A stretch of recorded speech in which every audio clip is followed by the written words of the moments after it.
Welcome back. All right, so there's a little bit of a delay between the games from when I start recording this. I needed to have some food, so rather than just fainting in the middle of this video, I had some food. As much as that might go viral if I fainted in the middle of the video, because, hey, why not? Or at the start. You know, people be like, hey, that's the best video he's ever done. It's just the board.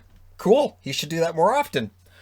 Or, you know, I could always start doing videos where I go, yeah, so here's my notes, and I walk out, have something to eat, come back in and go, so did you get everything? All right, cool. And then turn it off. So, I tell you, this game, right? So, and I'm aware that there's some irony in this. So, Oh Canada was fan-led tonight, and if that didn't make you feel good, then I'm not sure what else to tell you.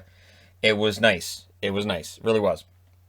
2,500 in attendance. They were loud. They were raucous. There were some Leaf fans sprinkled in there as well. Tatar was out. Evans was in. And some booze for Galchenyuk right away. So they don't like Galchenyuk in Montreal. That's so odd.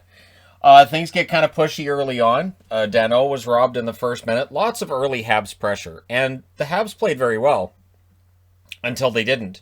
But, you know, they did. They played really well. Lots of early pressure for them. Toffoli had a chance that was stopped. The Leafs, though, get the first power play. And it kind of felt like this was the Habs had so much energy and so much jump and so much vigor and wanting that first goal that they end up taking a penalty. So that was a 157. The Leafs, though, could not set up that power play at all. No shots. The Leafs power play is right back down. So the whole, hey, the Leafs power play looks good. Nope. It's back. And it's not back in a good way either. Price then stops the chance for Mikheyev. The shots were 10-2 for the Habs at 6 minutes. The Habs would end up going to the power play. On the Habs power play, they only had one shot, so both teams 0 for 1. I am wearing the reverse retro Montreal that I know a lot of Montreal fans aren't happy about. I think they'll be okay with me wearing it for the review. This is one of my favorite Habs jerseys. Can't wait for the countdown this summer. Campbell would deny Suzuki. Strong start for Suzuki. Armia fires one high. The Habs press. Campbell makes the saves. Toffoli was not on the bench. He took a butt in from a teammate he would return. Matthews fires one wide. There were 3 shot attempts for Matthews to this point, none of them on net. And all I could think about was the article I was talking about this morning, which is measuring the expected goals for. And it was like, so how many of these missed shots does he get before they go, well, we expect one of those to go in? Yeah, I don't really care. Expected goals don't win you a game. So, yeah, and that line didn't get a goal tonight. So, best line in the playoffs. Anderson had a fast break that was stopped. Stahl then had one that was stopped as well for the Habs. Price makes a glove save on a deflected shot. Price was very good with the glove. There's something about Carey Price when he's playing well, and it does harken back to Patrick Roy, where you get a little more play with the glove, and you kind of get that around the world motion, or just the snap of the hand, like, got it, I gave you that, nope, caught it. So yeah, it's kind of fun to watch. The Habs were doing a good job of keeping the Leafs to the outside. In the final minute, Foligno would get a chance. He was robbed. And Carey chants were coming from the crowd to close it out. So the fans clearly understanding that their goaltender is their star. Second period. Early post for Caulfield, who had a good game tonight. The Leafs would press at 3 minutes. Marner had a drive that led to a Habs delay of game penalty. The Leafs get the power play. Shorthanded chance for Armia during that power play. And the Leafs had issues setting it up. Again, the Habs would kill it off. I don't think there was a shot. There might have been one shot for Toronto on that power play. Then there was a shot blocked by Marner. Things get scrummy with 12:44 left. This was a pretty rough game in terms of some of the scrumminess going on. And Gallagher was trying to disturb things at the Leafs net. Gallagher has been frustrated with his lack of scoring. You can see it. But he's putting that to his and the team's benefit. He's not taking penalties with this. Danault with shot block. That went off the ankle. That looked like it hurt. He stays in the game, though, but it looked like it hurt. Toffoli had a chance then that was defended. Foligno can't bury one at the half. The fans tried calling a penalty. Doesn't work. In Montreal, still doesn't work. There was a Habs 3-on-2 that fizzled out. Stahl fires one high, and then Gallagher decides, I could do that, and he fires one high too. The Habs press. The Leafs are able to clear that out. Muzzin who was clearly something shook him up, and so it looks like it's a groin muscle from the way he was coming off and pointing that he's just done. He did not return to the game. That would be potentially huge for the Toronto Maple Leafs if they don't have Muzzin for Game 7. So yeah, that's likely what's going on with him. Caulfield then shoots one high. The Habs needed more shots on net. I noticed in that second period, the shot attempts were there. They were all high. So I guess they're trying to go high on Campbell, but they're shooting too high and they're missing the net altogether. And yeah, too many over, too many wide. Anderson then the Anderson shot was deflected wide. Matthews' line was being closely checked and pinned down in their own zone at the late stages of that second period. The last minute, Hyman had a wraparound chance that was defended. We get a scrum at the horn after a save by Price, and the chess match continues. It's scoreless going into the third, and it looks like it'll probably be a 1-0 game. If you thought that, you'd be wrong, but I was thinking it might be a 1-0 game too. So third period, early press by the Leafs, still no Jake Muzzin. The Habs were leading in shots and hits, which they would do throughout most of this game, and then the third and overtime kind of turned that. But yeah, the Habs were playing really, really well. Danault then was guilty of holding the stick. The Leafs go to the power play. Danault argued about it, but he clearly held the stick. Nylander then tipped a shot. That was saved.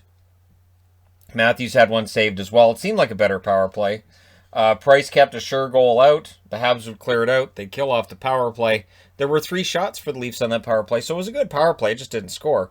Engvall then has a chance that's saved, and the shots were 4-1 for the Leafs 5 minutes into the period. The Habs, though, would get a power play. So the Habs score on the power play. It's Perry from Toffoli and Caulfield at 5:26. The Leafs challenged the goal after a long wait. They gave them a while. I thought there was supposed to be like a time limit on how long a coach could think about challenging, but he says, yeah, I'll challenge it for goalie interference. So Toffoli was there, but Campbell didn't get interfered with directly. Toffoli was there after the puck. So Campbell wasn't like trying to get back and fell down against Toffoli. So that's likely why the goal counts. And so the Habs go right back to the power play. And then Marner, 19 seconds later, throws the puck over the glass. And it's a delay of game. So he was a part of a delay of game for the Habs. And then he's guilty of a delay of game here.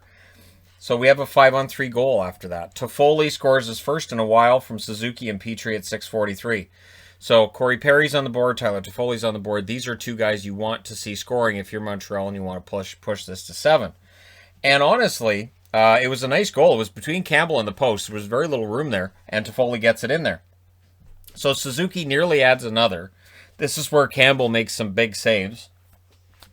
And the Leafs would actually end up killing off that last power play.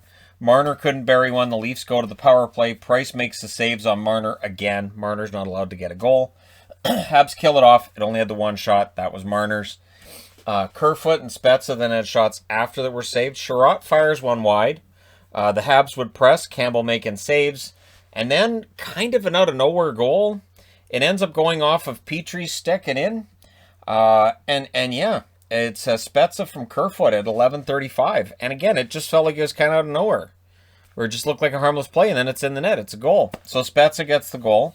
The Habs would try to answer. Foligno had a shot that was saved. Matthews then hits the outside of the net. He's not allowed to get a goal.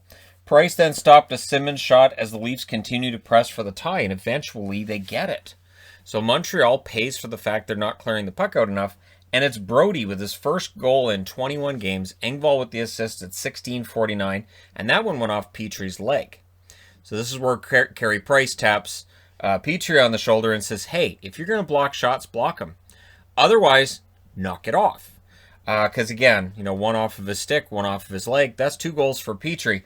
And worthy of note, too, is that Petrie on the 5-on-3 had the first point that any defenseman for Montreal's had in this series, which is insane, right? So the momentum was all Leafs, but it did look like we were going to get to overtime. It didn't feel like we were going to see that winner during regulation, and sure enough, we got overtime. During that overtime period, or the fourth period, as I deem it in the playoffs, because really it's just the fourth period. So Gallagher fires one wide, and it felt like it may not be a long overtime, because this was kind of a wide open start to the overtime. Engvall shoots one wide. Kerfoot's chance was saved. Sherratt and Weber were then completely baffled by the puck. The Habs would clear it, but on that shift, it looked like Sherratt and Weber had never seen a puck before and just didn't know what to do with it when they got it. I will admit, I kind of chuckled, and the Habs did clear it out, so no harm, no foul, but I thought it looked kind of funny watching it on TV.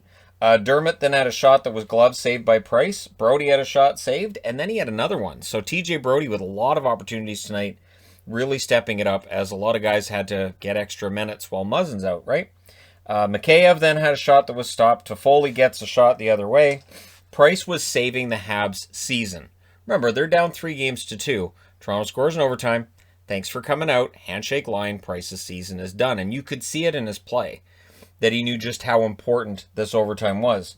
Marner had another shot saved, and the Leafs keep pressing. However, Matthews fires one high. Suzuki then gets a chance he can't bury. And then it's Dermott. Now, what's interesting with this is Dermott's in the lineup because Sandin's out of the lineup after the 2 turnovers he was guilty of that led to goals in the last game.